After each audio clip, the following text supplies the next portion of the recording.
नमस्कार, स्वागत आहे आपले लाईफ मुवमेंट्स या यूट्यूब चॅनलमध्ये. तर मी स्वाती आणि आज मी तुमच्यासोबत एक अशी रेसिपी शेअर करणार आहे, ती म्हणजे शिमला मिरचीची भाजी. तर शिमला मिरचीची भाजी मी शेंगदाणे लावून करणार आहे. तर हे मी घेतलेल्या मिरच्या, आपल्याला हिरव्या मिरच्या आहेत ठेचा बनवण्यासाठी. इकडे मी कुकर लावलेला होता, झणझणीत असा ठेचा बनवणार आहे मी, म्हणून ही मिरची मी भाजून घेतलेली. आणि आता हा असं खलबत्त्यामध्ये कुटून घ्यायचा आहे. खूप छान लागतो खलबत्त्यामध्ये कुटलेला.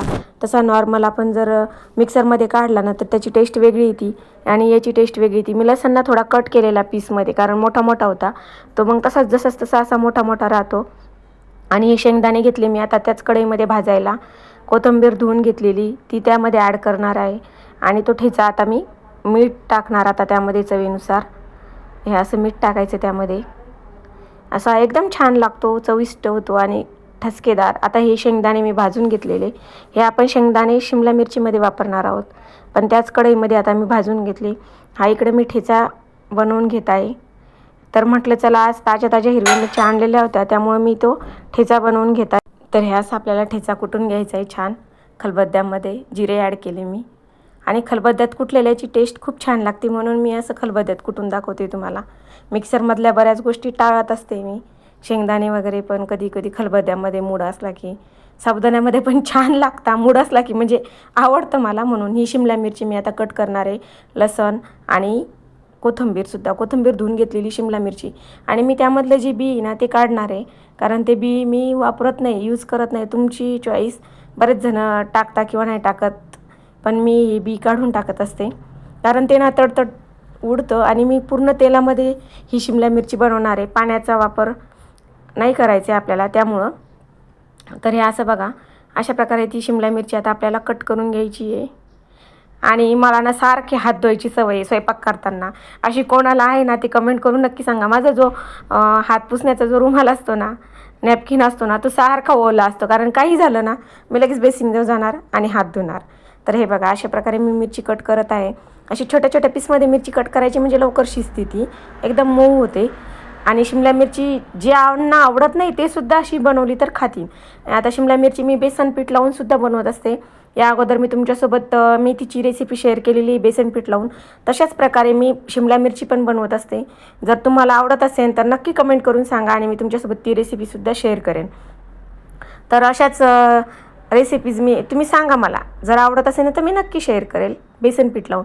आणि हे असं बघा, असं शिमला मिरची आपल्याला कट करून घ्यायची, छोट्या पीसमध्ये करायची, एकदम छोट्या छोट्या. कारण काय होतं, ती शिजायला वेळ लागतो नाही तर मग, म्हणून छोट्या करायची, कारण तेलामध्ये आणि वाफेवरच फ्राय करणार आहे आपण. आणि शिमला मिरची कोणाकोणाला आवडते नक्की कमेंट करून सांगा. माझ्याकडे मोबाईल पकडायला कोणी नव्हतं, मी अक्षरशः हा पिंक कलरचा डब्बा दिसतोय ना, मिठाची माझी भरणी येते त्यावरती तो मोबाईल ठेवलेला आहे, म्हणून असं दिसते तुम्हाला. आणि मी ती मिरची कट करत आहे अशा प्रकारे, कारण आता मिरची तर कट करायची होती आणि काय करणार मग, आपलं इंडियन जुगाडचा मी यूज केलेला आहे. तर बघा, अशा प्रकारे आपल्याला आता मिरची कट करून घ्यायची छान. कधी कधी असं करावं लागतं पर्याय नसला तर. आणि आमच्याकडे काय होतं, माझा मुलगा शाळेत जातो आणि माझे मिस्टरचं जॉब ड्युटी असते. तर आता मला बऱ्याच वेळा अशा भाज्या कराव्या लागतात सुक्या. मी जास्त प्रमाणात सुक्या भाज्या बनवते, मला टिफिन द्यायचा असतो. तर ही भाजीसुद्धा मी टिफिनसाठीच बनवत आहे. त्यामुळे मी 3 छोट्या मिडियम आकाराच्या ह्या मिरच्या घेतलेल्या आहे. सर्रास तरी मला टिफिनसाठी सुकी भाजी बनवावंच लागते, त्यामुळे मी वेगवेगळ्या. आणि हे जे आहे ना माझं चॉपबोर्ड, हे मी मुद्दामून दाखवते तुम्हाला. बऱ्याच याच्यामध्ये तुम्हाला वाटलं असेल की का बरं असं आहे, तर याचे 2 तुकडे झालेले आहे. काय होतं, मी याच्या अगोदर पण एक आणलेलं डीमार्टमधून आणि त्याचे ना असेच 2 तुकडे झालेले. पण तरी म्हटलं लाकडाचं यूज केलेलं छान असतं. माझ्याकडे प्लॅस्टिकचं पडलेलं आहे, तरी पण मी ते वापरत नाही, कारण प्लॅस्टिक जायची भीती वाटते त्यामध्ये कट केल्यानंतर. आणि स्टीलचं तर अजून मी म्हटलं की बघू आपण घेऊ, पण अजून तर काही घेतले नाही, पण मग मी त्यामुळे ते यूज करते. असे लाकडाचे माझ्याकडनं भरपूर झाले.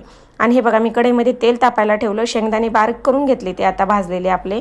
आणि आता हे कढईमध्ये जिरे आणि मोहरी टाकलेली आहे. जिरे मोहरी तडतडली. आता लसण कट केलेला आपण पीसमध्ये बारीक. तर तो लसण मी बारीक पीसमध्ये का बरं कट करते, तर आम्हाला आवडते ती टेस्ट. दाताखाली आल्यानंतर छान टेस्ट येते. आणि गावरान लसण आहे, तर ज्यांना जसा आवडतो तसा तुम्ही टाकू शकता, कुठून पण टाकू शकता. पण मला कुटलेल्यापेक्षा असा बारीक चिरलेला लसण भरपूर भाज्यांमध्ये आवडतो. तर अशा प्रकारे आपल्याला लसण फ्राय करायचं आहे, छान असा लसण फ्राय करून घ्यायचं आहे. हे बघा असं. आणि हां, ते चॉपबोर्डचं चालू होतं आपलं, तर मी आता ही मिरची आपण ॲड करणार आहोत.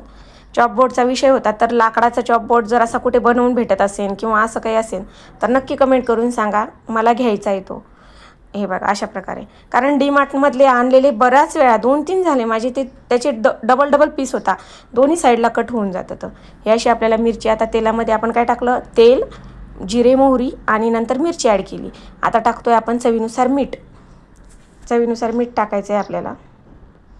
तुम्ही जेवढं प्रमाण घेता ना भाजीचं, म्हणजे आता मिरच्या जास्त आहे तर मग मीठ थोडं जास्त टाका, असं करायचं. माझी मिरची थोडी आहे आणि शिजून तर कमी होतं त्याचं प्रमाण. मी टिफिनसाठी बनवते आणि त्यावर आता मी झाकण ठेवणार आणि एकदम स्लो गॅस करणार आहे आणि 2 मिनटं हे असंच होऊ द्यायचं आणि पुन्हा परत बघणार आहोत आपण त्याला. हे असं सांडशीनी काढायचं आहे, झाकण गरम होतं बरं का म्हणून. आणि आता आपण ती बघतोय, बघा अशी आता नरम झाल्यासारखी दिसते आपल्याला, शिजत आलेली ती. बघा पाण्याचा थोडासुद्धा यूज केलेला नाही. अशा बऱ्याच भाज्या आहेत की मी त्यामध्ये पाण्याचा यूज करत नाही. आता याच्यानंतर मी तुमच्यासोबत अशीच बटाट्याची रेसिपी पण शेअर करेल.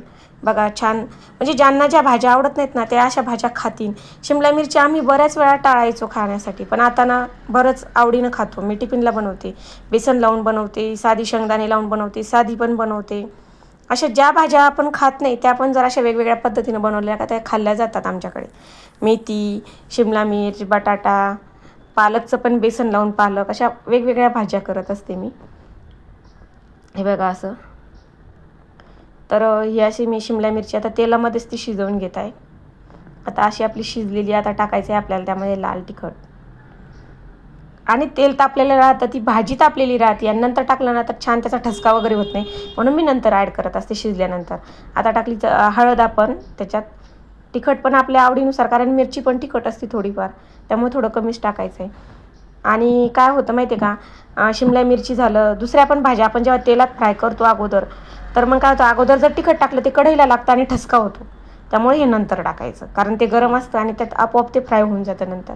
आणि आता आपण टाकलेलं आता शेंगदाण्याचं कूट वरतून, जे शेंगदाणे आपण भाजून कुटलेले, मिक्सरमधून काढलेले मी, ते आपण आता त्यात ॲड करतात. बघा किती छान भाजी दिसते आपली, खायला पण एकदम छान होती, कुरकुरीत लागतात. शेंगदाणे दाताखाली आले की एकदम छान वाटतं, चविष्ट लागते एकदम. बघितलं की तोंडाला पाणी सुटतं. कोथिंबीर ॲड केली आता मी, बारीक चिरलेली कोथिंबीर. आणि बघा, जर रेसिपी आवडली तर नक्की फॉलो करा, सबस्क्राईब करा आणि अशाच नवीन नवीन रेसिपीसाठी बघत राहा आपले चॅनल. बघा छान झाली. चला तर भेटूया अजून पुढच्या नवीन रेसिपीमध्ये. आवडली तर नक्की फॉलो करा, सबस्क्राईब करा, शेअर करा, लाईक करा. ओके, हे असं करून घ्यायचं आहे आपल्याला. कढईला पण लागू द्यायची नाही आहे जास्त, ती लागत पण नाही सहसा, कारण अगोदर शिजवलेलं आहे. जर हे बघा किती छान दिसते. चला तर मग भेटू पुढच्या व्हिडिओमध्ये. Bye bye. आपली मिरची रेडी.